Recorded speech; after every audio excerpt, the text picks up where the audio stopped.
우리 함께 말씀 보겠습니다. 성령의 인도하심으로 시작되었던 사도 바울의 전도 여행이 3차에 걸쳐서 계속되다가 오늘 본문 사도행전 21장에서 그 여행이 마무리됩니다. 20장 중반에서는요, 밀레도 항구에서 에베소 교회의 장로들과 눈물의 작별 인사를 하였습니다. 전도 여행은요, 고난이었고 치열했지만 성령의 역사를 경험할 수 있는 시간들이었습니다.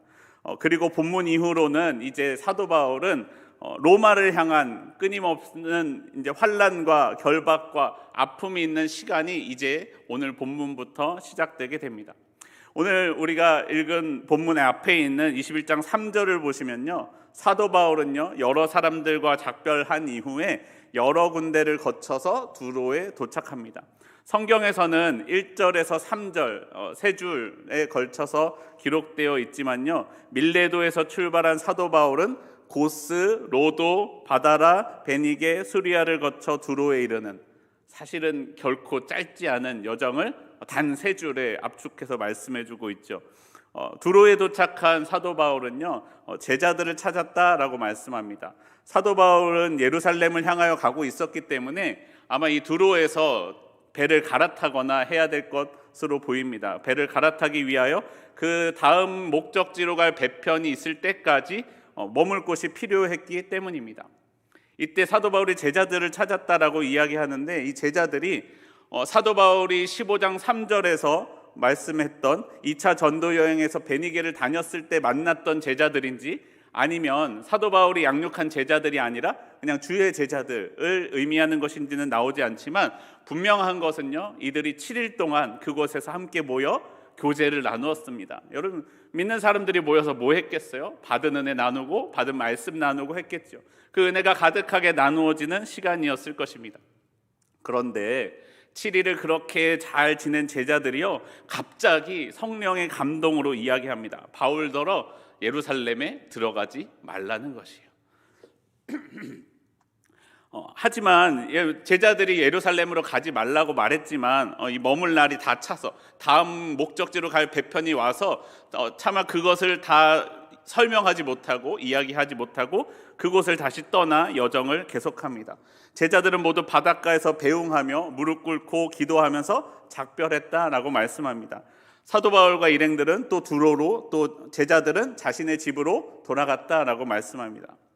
그렇게 사도 바울은 또다시 돌레마이에서 하루를 머물고 이튿날 가이사랴로 들어갔습니다. 가이사랴에는 7 집사 중 하나인 빌립, 전도자 빌립이 있었다라고 말씀합니다. 사도 바울은 이제 빌립의 집에 머물게 됩니다. 여러분, 빌립이에요. 빌립. 사도행전 8장에서 사도 바울은요, 그가 아직 사울이었을 때 스데반을 사울이 죽음으로 몰고 갔을 그때의 모습이 우리는 기억납니다. 예루살렘에서 그리스도인들을 크게 박해하였습니다. 빌립은 그때 성령의 인도하심을 따라 그 박해를 피해 다른 곳으로 도망하였죠. 그렇게 여러 성들을 빌립은 전전하다가 오늘날 이곳 가이사랴에 정착한 것으로 보입니다. 여러분, 전에는 핍박하는 자와 핍박당하던 자였던 사울과 빌립이었습니다. 그런데 지금은 사도 바울과 전도자 빌립이 되어 다시 만난 것입니다. 이제 둘은요, 같은 복음을 전하는 사람이 되었습니다. 여러분, 또 이 얼마나 감격스러운 모임입니까? 우리 과거의 모습들, 나의 그런 과거의 모습들을 돌아보며, 그리고 그동안 있었던 고난들을 이야기하며, 또 그 사이에 나눌 이야기들이 얼마나 넘쳐났겠습니까? 그렇게 고난을 지나왔던 간증을 나누던 그 감격의 시간에요, 또 누가 들어옵니까? 유대에서 아가보라고 하는 한 선지자가 왔습니다. 아가보가 와서는 이렇게 이야기합니다. 바울의 띠를 가지고, 말을 한 것이 아니라 바울의 띠를 가지고 자기의 수족을 묶어 바울이 당할 고난을 이야기합니다. 이렇게 우리가 보기엔 일종의 퍼포먼스인데, 이런 행동들과 이런 모습들은 구약의 선지자들이 종종 하던 방법이라고 합니다. 사람들이 말로써, 이야기로서 전하는 메시지를 잘 알아듣지 못할 때 이런 행동으로써 그 메시지를 명확하게 전달하는 것이죠. 예루살렘에서 이 띠의 임자를 결박해서 이방인의 손에 넘겨질 것이다 라고 이 자리 가운데 말씀하고 있는 메시지였습니다. 여러분, 근데요, 이 아가보라는 사람이요, 성경의 문맥들을 볼 때요, 분명히 틀림없이 이가 선지자다라고 알 수 있다는 것입니다. 11장 28절에서는 기근에 관한 그 아가보의 예언이 진실로 밝혀졌습니다. 그리고 오늘 이 말씀을 듣고 있는 사도 바울도 그리고 지금 이 아가보 선지자가 하는 예언이 이루어질 것을 알았습니다. 또한 함께 있던 제자들도 이것을 주의 뜻으로 받아들였습니다. 그런 것을 볼 때 아가보는 분명 선지자가 틀림없습니다.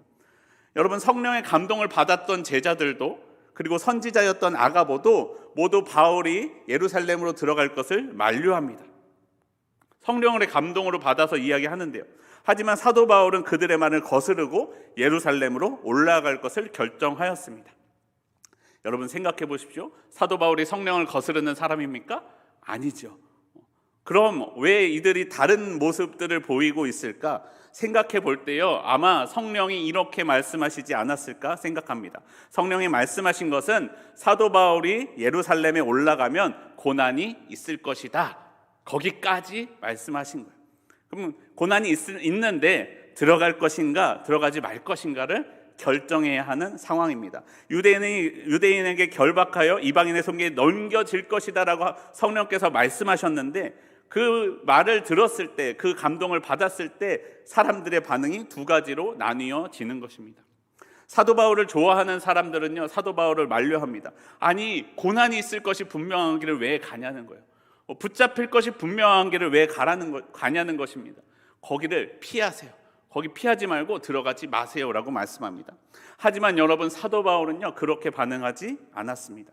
그 음성을 듣고 다른 곳으로 가는 것을 선택할 수도 있었지만 그 음성을 듣고 그렇게 하지 아니하고 고난에도 불구하고 예루살렘으로 들어갈 것을 결정합니다. 죽을 것도 각오하고 예루살렘으로 들어가기로 하였다라고 말씀합니다. 그러면서 사람들에게 이렇게 이야기합니다. 사도행전 21장 13절 말씀입니다. 13절 말씀 우리 함께 한 목소리로 읽어보겠습니다. 시작. 바울이 대답하되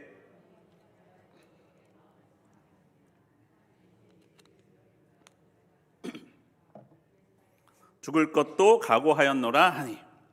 여러분, 사도 바울은 예루살렘에 들어가 죽을 것도 각오하였다라고 말씀합니다. 여러분, 사도 바울이요, 갑자기 이 말씀을 듣고 감동받아서 이런 생각이 든 것이 아닙니다. 하나님께서는요, 사도 바울을 처음 부르실 때부터 하나님은 사도 바울에게 이렇게 말씀하셨습니다. 사도행전 9장 15절과 16절 사도 바울을 부르실 때의 말씀입니다.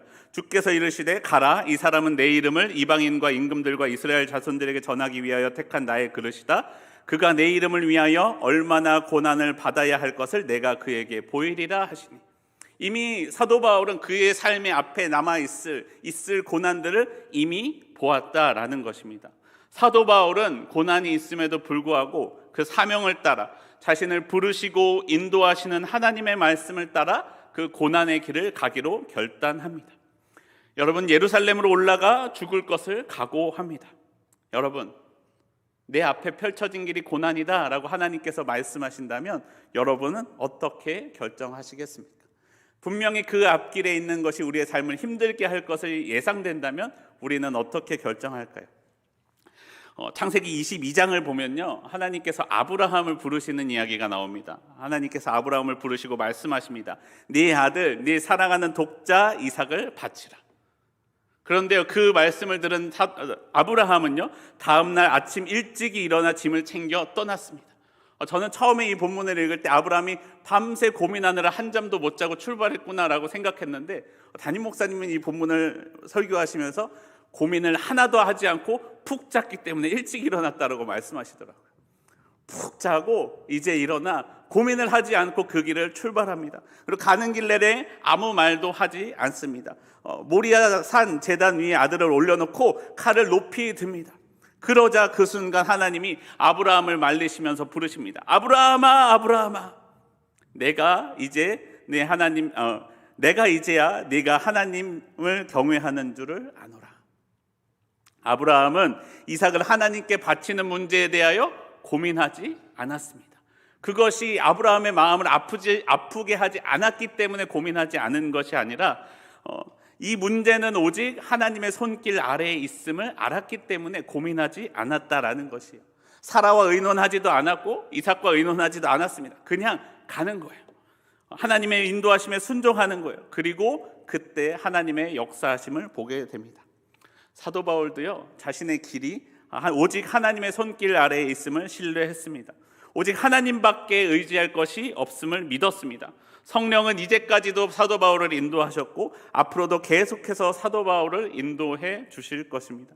앞으로 펼쳐질 길이 고난의 길인가 평안의 길인가가 중요한 것이 아니라 그 길 가운데 성령과 동행하는가 동행하지 않는가가 더 중요한 문제였다라는 것이죠. 주님이 함께 하시는 길이라면 그 길이 어떤 길이든 상관이 없었다라는 것을 우리에게 말씀해 줍니다. 사도 바울은요, 그럼에도 불구하고 그 길을 떠나갔습니다. 그 길은 고난의 길이었지만 많은 사람들은 그 길 가는 것을 말렸지만 그 길을 갔습니다. 오늘 본문 설교 제목대로 다른 사람과 반대로 걷는 길을 선택했습니다. 왜 그 길을 선택했을까요? 그 길이 주님께서 가신 길이었기 때문입니다. 그 길에 자신을 부르신 하나님의 사명이 있었기 때문입니다. 다른 사람들은 자신의 안정을 위해, 자신의 평안을 위해, 죽지 않기 위해 길을 선택했지만 사도 바울은 사명을 위해 길을 선택하고 결단했다라는 것입니다. 여러분, 이 말씀은요, 마치 예수님의 이야기를 떠올리게 해줍니다. 누가복음 22장을 보시면요, 예수님께서 십자가 고난을 앞두시고 감람산에 올라가서 기도하신 말씀이 나옵니다. 예수님은 이제 예수님이 만날 고난에 대하여 잘 알고 계셨습니다. 그리고 그것이 예수님의 사명임도 알고 계셨죠. 그때 예수님은 이렇게 기도하셨습니다. 누가복음 22장 42절입니다. 이르시되 아버지여, 만일 아버지의 뜻이거든 이 잔을 내게서 옮기시옵소서. 여러분, 우리의 기도라면 아마 여기서 끝났을 거예요. 내 잔을 옮겨주십시오, 내 잔을 옮겨주십시오 라는 것에서 우리의 기도는 아마 집중되어 있었을 것이에요. 아버지, 내 원은 이 잔을 내게서 옮기시는 것입니다. 하지만 예수님의 기도는 거기서 끝나지 않습니다. 예수님의 기도는 다음 기도로 이어집니다.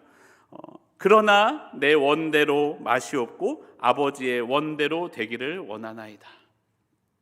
십자가의 고난을 앞두신 예수님은 이렇게 기도하셨습니다. 내 원은 이 잔을 내게서 옮기시는 것입니다. 아버지의 뜻이거든 이 잔을 내게서 옮겨 주시옵소서. 하지만 아버지의 원대로 되기를 원합니다.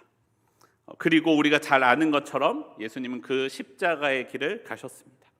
오늘 본문에서 사도 바울의 결단을 들은 사람들도 이렇게 기도합니다. 21장 14절입니다. 그가 권함을 받지 아니하므로 우리가 주의 뜻대로 이루어지이다 하고 그쳤더라. 여러분, 예수님처럼 고난 가운데 하나님의 뜻이 이루어질 것을 기도했던 사도 바울은요, 하나님의 인도하심을 받았습니다. 결단하여 예루살렘에 들어간 바울은 바라던 대로 로마로 인도함을 받았습니다. 비록 죄수의 몸이기는 했지만 로마 군인의 호위를 받으며 안전하게 그 로마로 이동할 수 있었습니다. 여러분, 하나님이 우리를 부르신 사명의 자리, 그 자리에 예수님으로 인해 고난받는 자리에 우리가 함께하기 바랍니다. 그것이 그것이 우리 안에서 하나님의 온전하신 뜻이 이루어지는 자리다라고 말씀하고 있습니다. 하나님은 그 사명의 자리, 고난의 자리를 감당하는 사람을 찾으십니다. 여러분, 오래전 인터넷에 이슈가 된 사진이 한 장 있습니다. 사실 오늘 설교의 제목도 이 게시글의 제목에서 가져온 건데요, 남들과 반대로 걷는 사람입니다. 아마 사진을 보시면요, 반대편에는 불이 났을 것 같아요. 다른 사람들은 모두 불길을 피해 바깥으로 도망하여 나오고 있습니다. 하지만 이 사람은 자신의 사명의 자리가 그곳에 있기 때문에 남들과 반대로 걸어 그 길을 들어갑니다. 여러분, 그 길이 고난인 것을 몰라서 들어가는 것이 아니라 알지만 자신의 사명이 거기에 있기 때문에 들어가고 있는 것입니다. 여러분, 저도 여러분도 그 부르심의 자리에 있기를 바랍니다. 그것이 고난의 길일지라도, 모두들 가지 말라고 하는 그 자리일지라도, 하나님께서 나를 부르셨다면, 하나님이 내게 세우신 사명의 자리라면 내가 그 길을 가겠습니다. 결단하는 우리의 삶이 되기를 바랍니다. 내 삶은 다른 사람이 바라는 모습이 이루어지는 삶이 아니라 하나님이 바라시는 삶, 하나님의 사명이 이루어지는 저와 여러분의 삶이 되기를 바랍니다. 우리가 하나님의 사명을 바라보며 걷는 사도 바울, 그 길은요, 분명 고난의 길이었습니다. 모두들 가지 말라고 하는 것 같아 보입니다. 하지만 사도 바울이 굳건히 그 길을 걸어갈 때요, 하나님은 사도 바울과 함께할 사람들을 붙여주십니다. 그 길은 홀로 걷는 길이 아닙니다.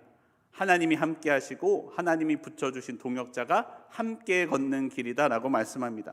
사도행전 21장 5절과 6절은 이렇게 말씀합니다. 5절과 6절 우리 함께 한 목소리로 읽어보겠습니다. 시작. 이 여러 날을 지낸 후 우리가 떠나갈새 그들이 다 그 처자와 함께 성문 밖까지 전송하거늘 우리가 바닷가에서 무릎을 꿇어 기도하고 서로 작별한 후 우리는 배에 오르고 그들은 집으로 돌아가니라. 여러분, 사실 사도행전의 중심 인물이 아니기 때문에, 이 사도행전 전체 메시지의 중심 인물이 아니기 때문에 우리는 크게 신경 쓰지는 않았지만요, 사도행전의 저자 누가가 이 사도 바울과 지금 함께 동행하고 있음을 기억해야 됩니다. 그리고 누가는요, 어떤 고난이 기다릴지 모르는 예루살렘의 여정에도 함께하고 있고 사도행전의 마지막까지도 계속해서 함께하였습니다. 다른 사람과는 반대로 고난을 향하여 걸어가는 사도 바울을 보면서 어떤 이들은 사도 바울을 보내며 그 자리에 머물렀고 집으로 돌아갔지만 누군가는 여전히 사도 바울과 함께하고 있었다라는 것입니다. 이 누가는 사도 바울과 끝까지 함께하였습니다. 사도 바울이 자신의 사역을 마무리하며 디모데에게 쓴 편지 디모데후서에선 이렇게 말씀합니다. 디모데후서 4장 7절과 8절 말씀입니다. 나는 선한 싸움을 싸우고 나의 달려갈 길을 마치고 믿음을 지켰으니 이제 후로는 나를 위하여 의의 면류관이 예비되었으므로 주 곧 의로우신 재판장이 그날에 내게 주실 것이며 내게만 아니라 주의 나타나심을 사모하는 모든 자에게도니라. 하나님의 사명을 따라 산 사도 바울은 자신의 삶이 다 마친 후에 하나님께서 그 사명을 갚아주실 것이라는 것을 알고 있었습니다. 믿고 있었습니다. 그리고 거기에 이렇게 덧붙입니다. 디모데후서 4장 10절과 11절입니다. 데마는 이 세상을 사랑하여 나를 버리고 데살로니가로 갔고 그레스게는 갈라디아로 디도는 달마디아로 갔고 누가만 나와 함께 있느니라. 세상을 사랑하여 자기 곳으로 모두 다 떠나갔어도 누가만은 나와 함께하고 있었다. 나와 함께하고 있는 누가는 나에게 있었다라고 말씀합니다. 여러분, 우리가 고난의 길일지라도 하나님께서 우리를 부르시는 자리라면 그 길을 결단하기 원합니다. 하나님께서 그 길 가운데 함께 하실 것입니다. 그리고 하나님께서 그 함께 할 이들을 우리에게 붙여주실 것입니다. 또한 여러분, 사명의 길을 걷는 이와 함께 고난에 동참해 주십시오. 너는 가라 나는 안 간다 하지 마시고 그 길에 나도 함께 동행해 주시길 원합니다. 누가도 그 바울과 동행했기 때문에 누가복음을 기록할 수 있었고 사도행전을 기록할 수 있었습니다. 그냥 성경에서 지나가는 한 명의 제자가 아니라 성경을 기록한 제도로서 우리에게 지금도 기억되고 있는 것입니다. 그 길은 하나님께 복받고 하나님께 기억되는 자리가 될 것입니다. 어려움에 함께했던 사람, 고난을 함께했던 사람, 그 사람이 진정한 동료이죠. 우리는 내게 진정한 동역자가 와주기를 구하죠. 하나님, 내게 이 일을 감당할 동역자를 주십시오. 성경은 우리에게 말씀합니다. 가서 너가 그 동역자가 되어 주어라. 그리고 그 함께하는 이에게 하나님의 복이 임할 것이다 라고 말씀합니다. 여러분, 오늘 이 사회의 문제가 무엇입니까? 아무도 희생하려 하지 않는다라는 것이에요. 나를 드리지 않는다라는 것입니다. 개인주의화된 세상에서는 아무도 먼저 자신을 드려 남을 섬겨주려 하지 않습니다. 여러분, 친척도 이웃도 심지어는 가족 간에도 서로를 위하여 희생하려 하지 않습니다. 하지만 아이러니하게도 오늘 현대사회는요, 그 어느 때보다 더 외로워하는 사회가 되었습니다. 관계를 갈망하고 있는 사회가 되었습니다. 그 관계는요, 거저 이루어지는 것이 아니죠. 어떻게 이루어집니까? 누군가의 누군가의 헌신으로 관계가 이루어짐을 기억해야 됩니다. 여러분은 누구를 위해 희생하고 있습니까? 내 삶은 누구를 위해 드려지고 있습니까? 여러분, 고난에 함께함으로, 서로를 위해 희생함으로, 그 고난의 자리에 들어감으로 우리의 관계는 더욱더 깊어지고 이루어집니다. 진정한 공동체가 되는 것이죠. 그리고 하나님의 은혜가 그 자리 가운데 함께 있습니다. 여러분, 우리가 주의 고난에 함께 하십시오. 주님이 여러분과 함께 하실 것입니다. 고난 당하는 이와 함께 하십시오. 주님이 그 자리에 계십니다. 내 삶은 고난을 두려워하며 피하는 삶이 아니라 하나님 안에서 사명을 바라보며 고난으로 들어가는 저와 여러분의 삶이 되기를 원합니다. 고난과 함께 해주시는 하나님의 은혜를 받아 그 은혜를 받아 누리는 우리의 삶이 되기를 소원합니다.